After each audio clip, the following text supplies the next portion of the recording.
ఇట్లా రేస్ చేస్తున్నాడు మాత్రం ఆ సౌండే వేరయ్యా.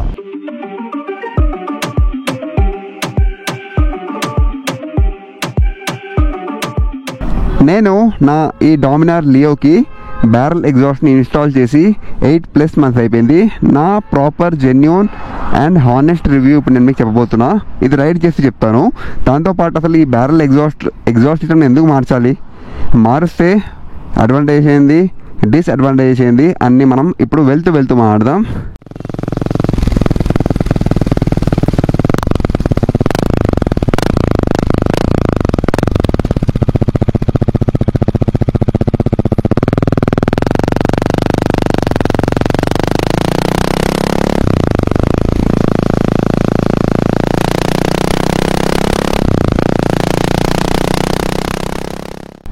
క్రాంకింగ్ అప్,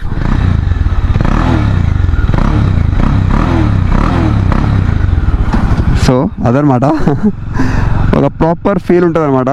మనము బండి స్టార్ట్ చేయగానే ఇట్లా రేస్ చేస్తున్నాడు మాత్రం ఆ సౌండే వేరయ్యా, రైట్. అసలు మనం ఈ బ్యారల్ ఎగ్జాస్ట్ని బైక్కి ఎందుకు కొనాలి? ఓకే, నేను ఈ బైక్ లాస్ట్ అంటే ఇది 2017 మోడల్, మనం ఇప్పుడు ఉన్నది 2025లో. అంటే ఆఫ్టర్ సమ్ ఇయర్స్ మనకి ఏమనిపిస్తుంది, చలో కొత్త బైక్లు మార్కెట్లో వస్తూ ఉంటాయి, మార్చేద్దాము, చాలా అయిపోయింది బైక్తో అనిపిస్తుంది కదా. కొత్త బైక్ ఏదైనా అంటే అబో 300-350 cc వెళ్తే 3 lakhs ప్లస్సే ఉంది కాస్ట్. అంత కాస్ట్ మనం సడన్గా భరించగలుగుతామా? లేదు కదా. సో అంత కాస్ట్ పెట్టే కంటే కూడా మనం ఆల్రెడీ మన బిలవ్డ్ బైక్ ఇది, మనతో పాటు ఇన్ని ఇయర్స్ ఇన్ని రైడ్స్ చేసింది, చాలా విషయాల్లో మనతో ఉంది. సో అందుకే బైక్ అమ్మేయాలంటే కొంచెం ఇబ్బంది అనిపిస్తుంది. కాస్ట్ కూడా మనకి ఎక్కువ రాదు, మేబీ 1 lakh 1.2 lakhలో అమ్మేయాల్సి వస్తుంది.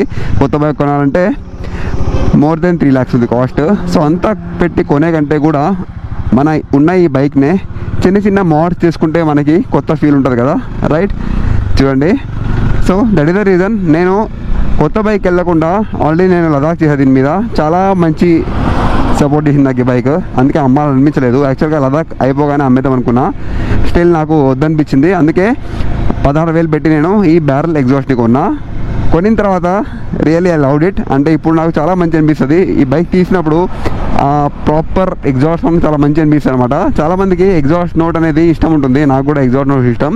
అలా అని మరీ చిల్లర్గా మన చప్రిగాల్లాగా బరా నాకు అసలు నచ్చదు. ఇది ప్రాపర్ ఉంటుంది సౌండ్ మాత్రం. చూడండి, రేస్ చేసినప్పుడు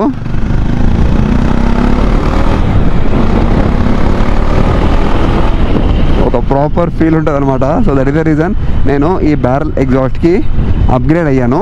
ఓకే, వన్ మోర్ థింగ్, మరి పోలీసులు పట్టుకోరా?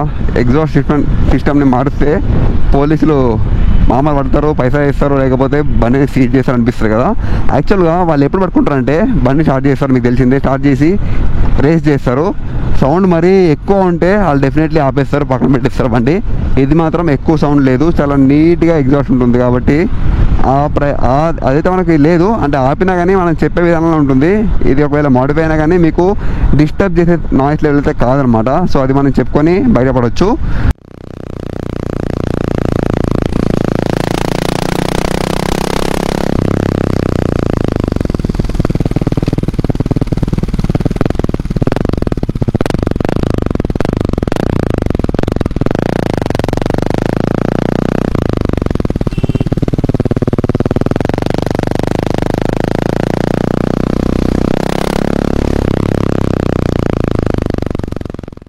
నేను ఫేస్ చేసిన కొన్ని డీమెరిట్స్ చెప్తాను. ఏంటంటే దీని ఆఫ్టర్ సేల్స్ అయితే కొంచెం కష్టమే, ఎందుకంటే మా ఫ్రెండ్ ఆల్రెడీ కొన్నాడు, కర్ణం శ్రీధర్. కొనిన తర్వాత తనకి ఇప్పుడు ఎగ్జాస్ట్ సిస్టమ్ నుంచి రాడిల్ సౌండ్ వస్తుంది అనమాట.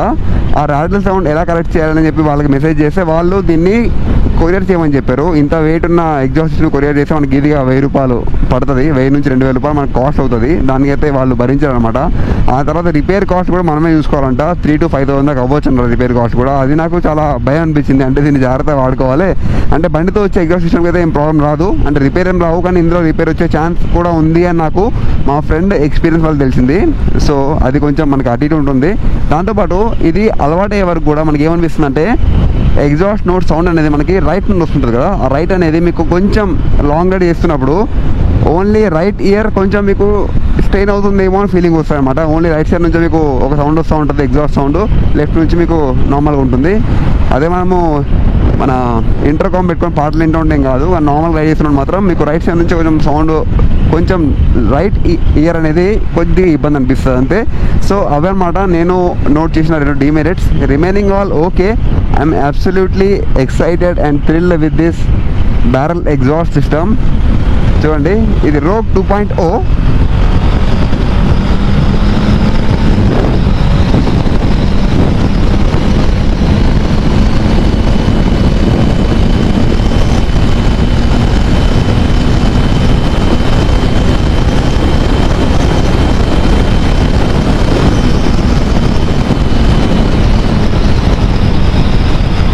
సో అదనమాట, పవర్ని చాలా నీట్గా రిలీజ్ చేస్తుంది. అదే మన స్టాక్ ఎగ్జాస్ట్తో ఎక్కువ రేజ్ చేస్తే ఒక అబ్నార్మల్ సౌండ్ వస్తుంది అనమాట.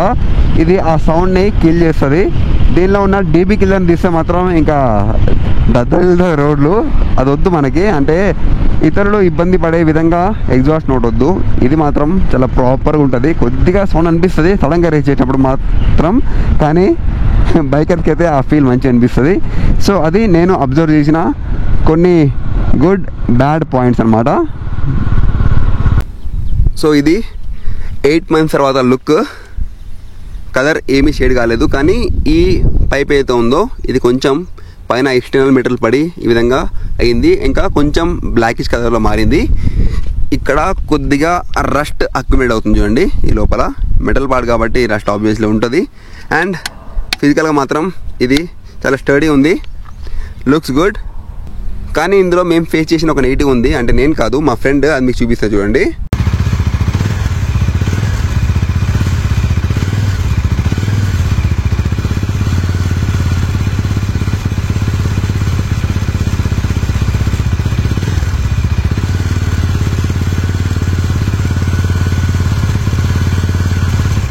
దీని పేరు రోగ్ 1. మా ఫ్రెండ్ ఓన్ చేశాడు. ఇది ఓన్ చేసిన తర్వాత చాలా మంచి ఫీడ్బ్యాక్ ఇచ్చాడు. అది నేను వినే నా రోగ్ 2 మోడల్ని కొన్నాను. కానీ తను ఫేస్ చేసిన ఇష్యూ ఇది, కొంచెం లాటిల్ సౌండ్ వస్తుంది.